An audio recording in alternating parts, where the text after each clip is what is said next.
Estamos viendo cómo nosotros en el paraíso, en la persona de Adán y Eva, nuestros primeros padres,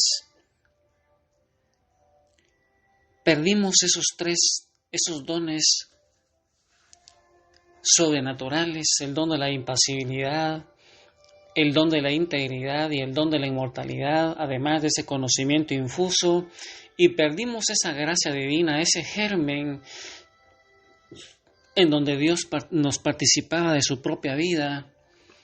Y va a ser más adelante con Jesús cuando recobremos algunos de ellos.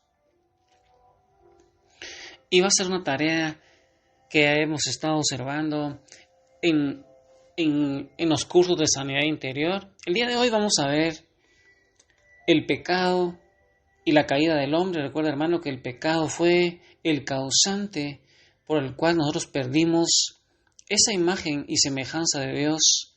Se perdió allá en el paraíso. Y a través de la historia de la salvación vamos a ir viendo cómo nuestro Padre, en lugar de dejarnos tirados allá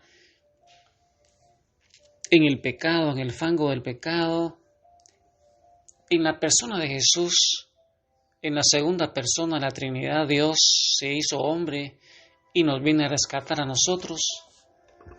Y es que es en el pecado, ahí en la caída del hombre, es crucial que tú y yo sepamos, tenemos que tener bien claro en qué consiste el pecado. Yo no sé, hermano, si tú sabes en qué consiste el pecado, no los pecados, sino el pecado, qué consecuencias tuvo ese pecado, sobre todo ahora en una época en que todo lo que se consume pasa a ser light, y también la noción de pecado no se escapa de ser alivianada. Ese concepto de pecado se ha ido perdiendo. Recuerda que la función del Espíritu Santo es que nos va redarguyendo de pecado, de juicio. Hasta ese vocablo mismo de pecado suscita en general sonrisas irónicas, unas miradas irónicas que buscan ubicar al pecado entre las cosas que ya pasaron de moda. Ya no existe el pecado para muchas personas. Hemos perdido esa conciencia de pecado. Y entonces nos va a ayudar una lectura atenta de ese capítulo 3 de Génesis.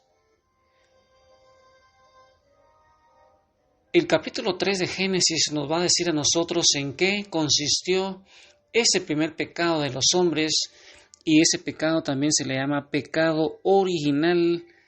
Saca tu palabra, hermano, en el capítulo 3 de Génesis, y la palabra del Señor dice así: La serpiente era el más astuto de todos los animales del campo que Yahvé Dios había hecho. Y dijo a la mujer: ¿Cómo es que Dios os ha dicho: no comáis de ninguno de los árboles del jardín? Respondió la mujer a la serpiente: podemos comer del fruto de los árboles del jardín, mas del fruto del árbol que está en medio del jardín, ha dicho Dios: no comáis de él ni lo toquéis, so pena de muerte. Replicó la serpiente a la mujer: de ninguna manera moriréis. Es que Dios sabe muy bien que el día en que comiereis de él, se os abrirán los ojos y seréis como dioses, conocedores del bien y del mal. Y como viese la mujer que el árbol era bueno para comer, apetecible a la vista y excelente para lograr sabiduría, tomó de su fruto y comió. Y dio también a su marido, que igualmente comió. Entonces se les abrieron a los dos los ojos y se dieron cuenta de que estaban desnudos, y cosiendo hojas de higuera se hicieron unos ceñidores. Palabra de Dios.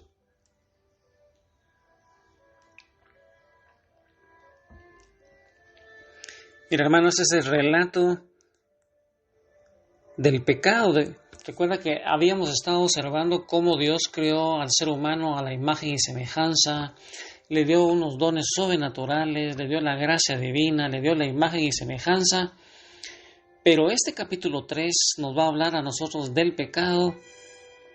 Y yo te invito a que tú y yo no nos quedemos solamente con la descripción de ese pasaje. Empecemos hoy a buscar la profundidad de los símbolos que aquí se nos van presentando en este pasaje de la palabra. Los personajes que encontramos, ¿cuáles son los personajes que tú miras ahí en ese texto de capítulo 3 de Génesis? ¿Cuáles personajes tú observas? Está Dios, está Adán, está Eva. Ellos son los prototipos de los primeros hombres creados, pero también hay otro personaje ahí que es la serpiente. Y en este animal, tanto en la Biblia como en la tradición de la iglesia de 2000 años, se ve a Satanás o el diablo, ser de naturaleza angélica que se ha apartado de Dios, rechazándolo en una forma irrevocable. Vemos que el hombre y la mujer escuchan tanto la voz de Dios como la voz de Satanás en ese pasaje. Y te recuerdas que Dios le había dicho, ¿qué le había dicho Dios a Adán y a Eva? Y Dios impuso al hombre este mandamiento: de cualquier árbol del jardín pueden comer, mas del árbol de la ciencia del bien y del mal no comerán, porque el día que comieres de él moriréis sin remedio. Mira, ese era el mandamiento que Dios le había dado a Adán y a Eva. Dios les había dado un mandato, algo que debían cumplir.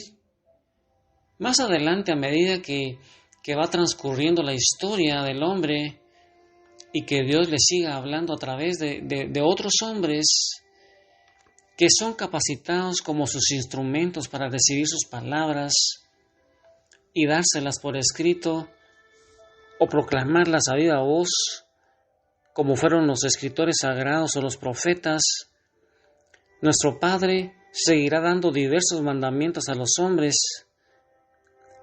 ¿Y cuál es el sentido de estos mandamientos? ¿Cuál crees tú que es el sentido de estos mandamientos? Y con eso en mente, pensando en esos personajes, pensando en ese relato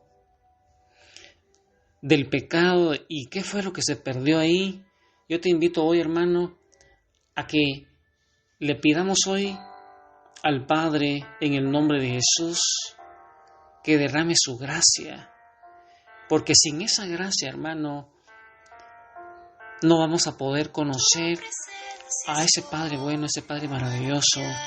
No vamos a poder reconocer a Jesús como nuestro Salvador y Señor, y al Espíritu Santo como ese personaje de la Trinidad que nos hace que nos apropiemos de todo lo que Jesús hizo por nosotros. Hoy, hermano, entonces, a meditar ese capítulo 3, qué significa ese pecado y cuál es el sentido de ese mandamiento que Dios le había puesto al hombre allá en Génesis capítulo 3. Ahí donde estás, digámosle entonces que derrame su gracia. Ahí donde estás, recuerda, hermano, que la gracia es ese organismo sobrenatural que Dios a través del bautismo nos lo dará a nosotros otra vez, ahí en la parte superior de nuestra alma, ahí en nuestro espíritu, para que nosotros con unas antenitas sobrenaturales podamos captar y podamos ir recibiendo esos mensajes de Dios que de otra manera no vamos a poder hacer. Entonces, hermano, qué importante es ser llenos de gracia, de ese germen que tiene que ir creciendo. Hoy meditemos qué maravilloso ese Padre bueno que nos da otra oportunidad. No la desaproveches, hermano. Sigue sanando, tu cuerpo, tu alma y tu espíritu. Ingresa ahí, hermano, el corazón de María Santísima, que es ese cenáculo moderno donde vamos a ser llenos del Espíritu Santo.